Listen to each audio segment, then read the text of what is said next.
had an impact. We are different from the time we joined here.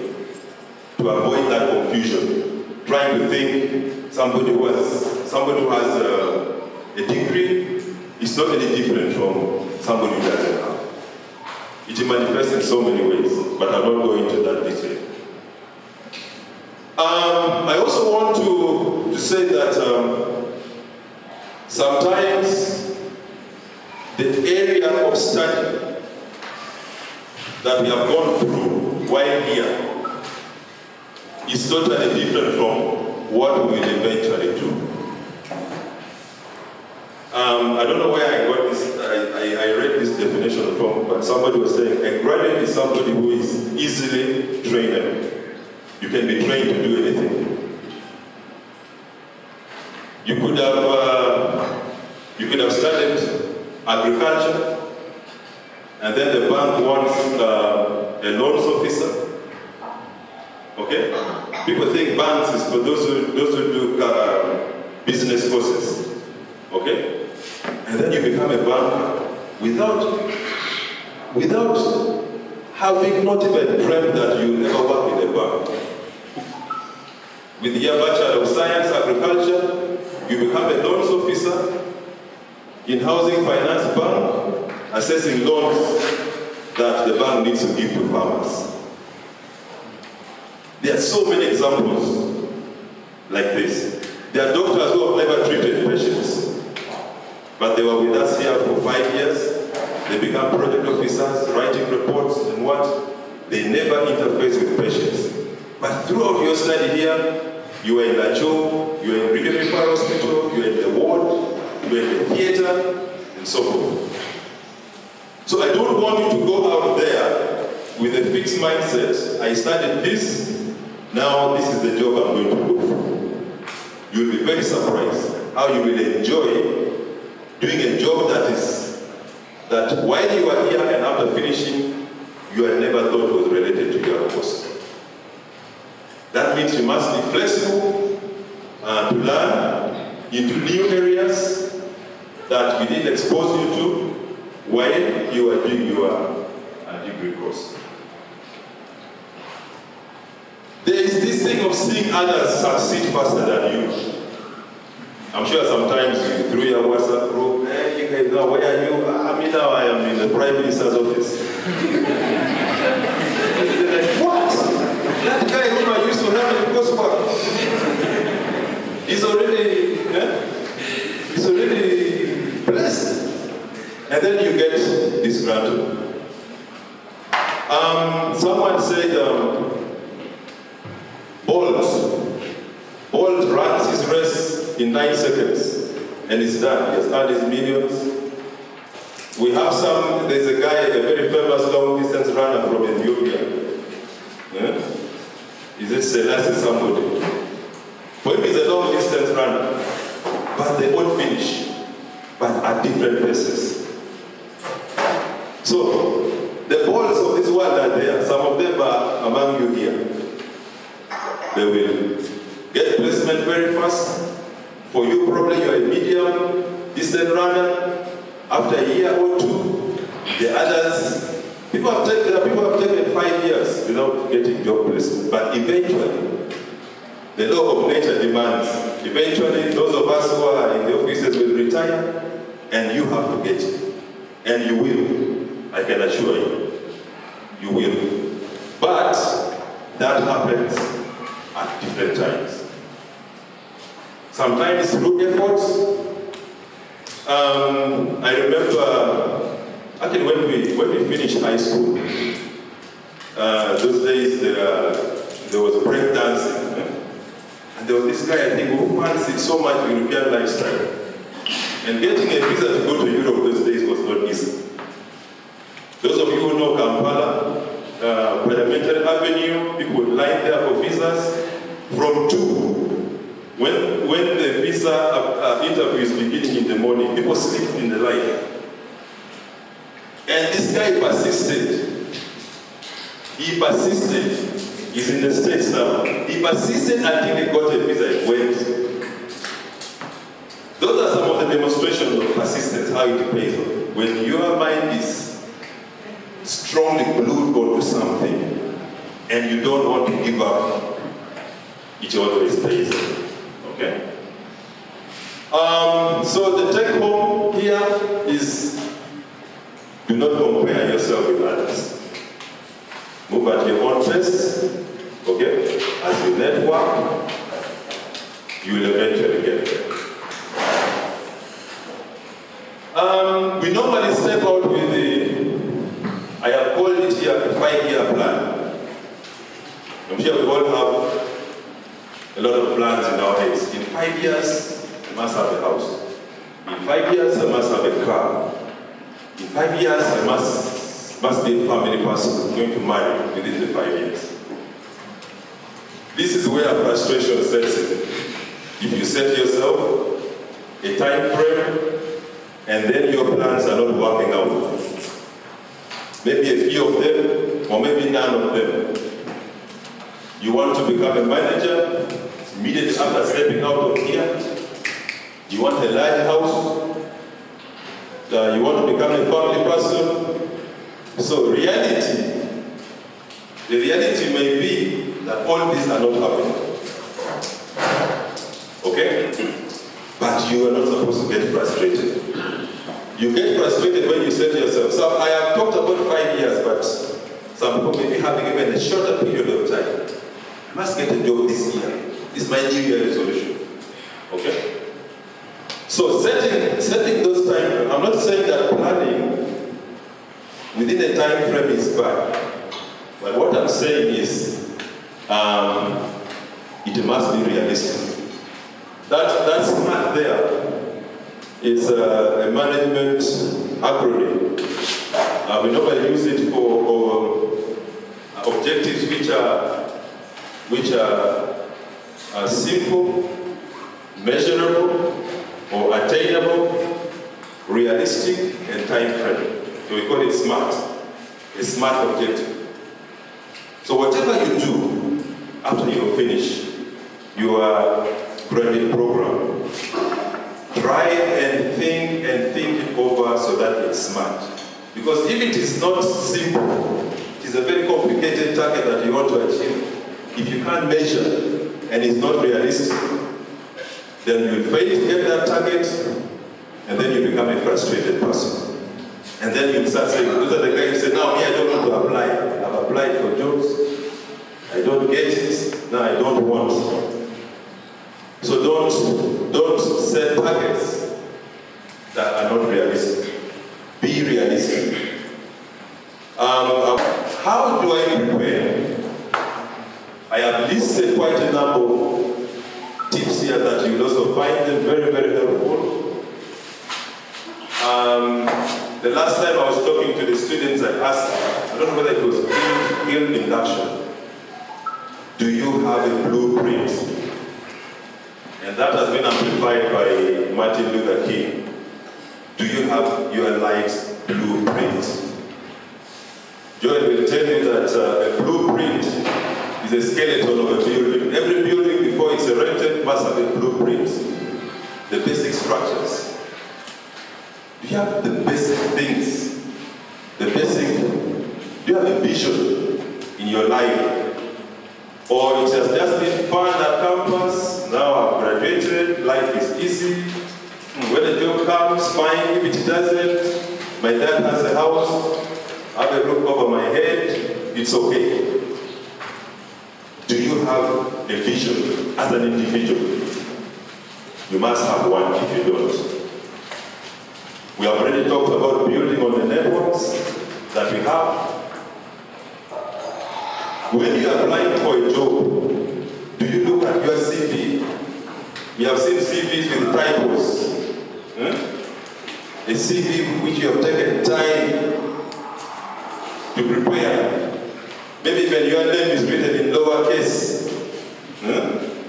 So do you seriously look at your CV? Because those are things that employees look at. This person doesn't pay attention to details. You've written Gulu University, it is in small letters. Basic things that you're supposed to pay attention to. So do we polish our CV to make sure that it's presentable?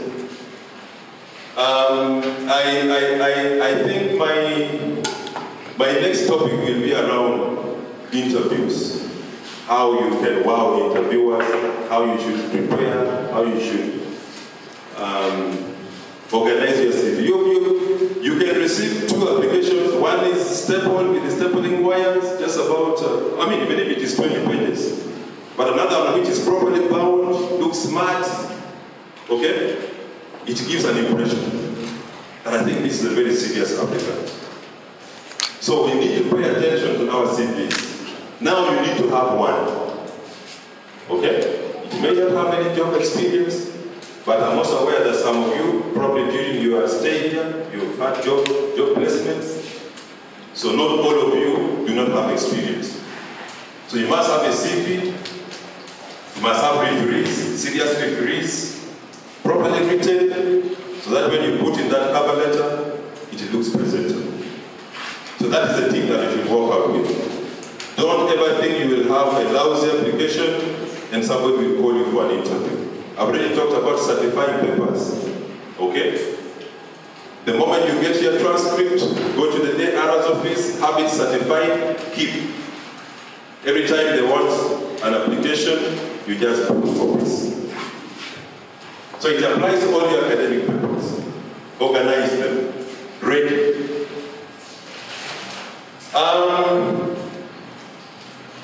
Search for graduate job, training or volunteer.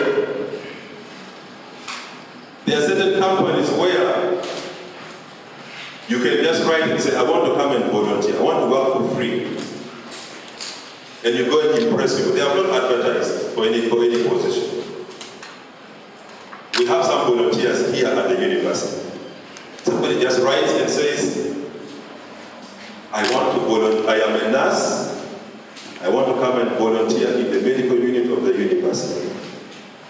So we look at it and say, this one, should we say no? The person doesn't want any pay. I want to gain experience. Many of such people have ended up joining the institution where they are volunteering. Because the moment there is an opening, maybe a nurse retires and they want to replace. Instead of looking out, you already have one who is working for free. She comes early. She's very pleasant to patients. Okay? She's clean. Why do you again start looking out? Or even if you call for an advert, you already know there's somebody who has already wow management. So those are some of the techniques that you may need to apply. Either training as a trainee or to just volunteer. Volunteering, normally, they say it doesn't attract any pay. But most organizations, what they do, they make sure that they give you some little transport and maybe lunch. If there's a staff canteen where everybody goes to eat, they'll not deny you that lunch. Okay? So it's a strategy that you may need to apply when you get out there. Building skills. There are certain skills that you may need to build on top of what qualification you have walked out with. Okay? Computer skills. You may not have been exposed to in-depth IT issues. There are so many institutions that offer these short trainings. You go and train for 2 weeks. Somebody is advertising for project management. Okay? Because you already finished here, you are free. You ask your sponsor or your parent, can you sponsor me to go and do project management, a certificate, or a postgraduate program, diploma, 3 weeks, sometimes a few months. Those are the things that will put you ahead of your cohort. So next time they advertise for a job, they say, additional qualification is an added advantage. You have about 2 points over and above your colleagues. Develop financial literacy. This is an area where I think many of us are never exposed to. We don't know how to respect money. They say save money today, it saves you tomorrow. Okay? But some of us, when we get some little money, we want to spend like there's no tomorrow. But you have papers to photocopy, you have so many other things to do. So financial literacy, the earlier you start learning how to keep the little that is there and use it only on the things that matter, the better. Browse the website. Even now, if you start Googling websites of different institutions or governments, departments or NGOs, jobs are there. Am I lying? Most websites of companies have a section for jobs. Do you ever visit those sections? What kind of jobs are there? Are they graduate entry level? Are they for senior management? Okay, for senior management. There are others, of course, that may be above your weight. But there are also graduate entry jobs that are there and they advertise. They're either national or international. And I can assure you, some of you will get jobs, international jobs. The UN needs people, you say, and other countries. So don't restrict yourself to just looking at the new vision, the monitor, okay? Jump there. Check the websites of those international institutions. You may be a lucky one. Build strong supports around you. This is basically through the people that you know. Feel very free to talk to them about your situation. You need a job placement. The world is for the bold. If you are not bold, if you are shy, you can't talk, okay? Then opportunities won't come your way. Explore new career paths. I already touched on this. Something which may not be directly in line with what you study. Try and explore them. You never know, you may fit in there very, very well. Try new things through being innovative. If it's business, okay? Try your hands on it. You may become one of the big business guys. In this country. I was told that there are people who are very good at doing business without any money. I do a bit of ranching.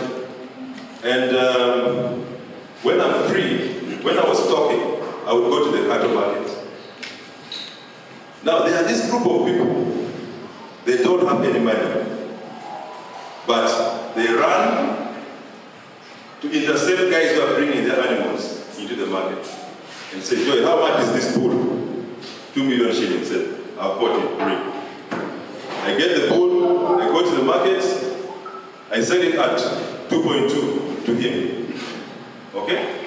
I give Joy this 2 million, I've remained with my 200,000. I came to the market without any money. But because of being very sharp and active, I've got my 200,000. So they act as middlemen, okay, between the guys who come to the market and the buyers.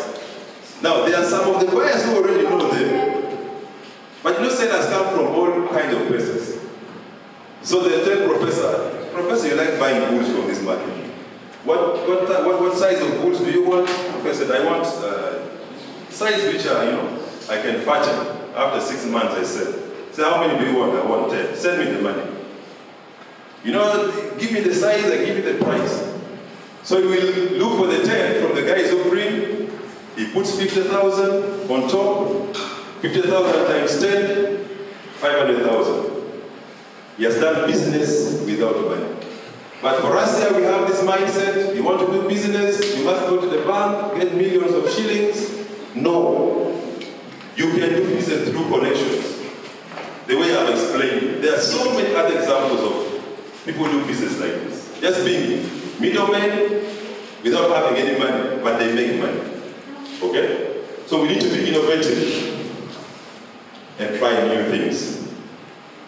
We need to explore. I've already talked about exploration through the web and many other things. We need to keep scanning the environment and see where opportunities are. I also want to give you tips that avoid becoming desperate in your job search, in whatever you do in order to settle yourself outside. don't become desperate. Because desperate people are easy to exploit. Okay? You will learn on people who will start making very inappropriate demands on you. And I want you to remain focused. If that is the condition for getting a job, say no. I will not take that job. Because the moment you become desperate, you become vulnerable.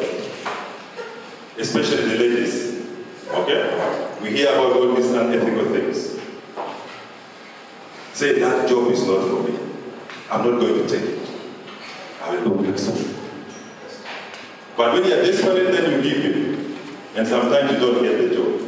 So you will have lost twice. Okay? Those are tips that you should take. So, as you do that, do not forget about your well-being.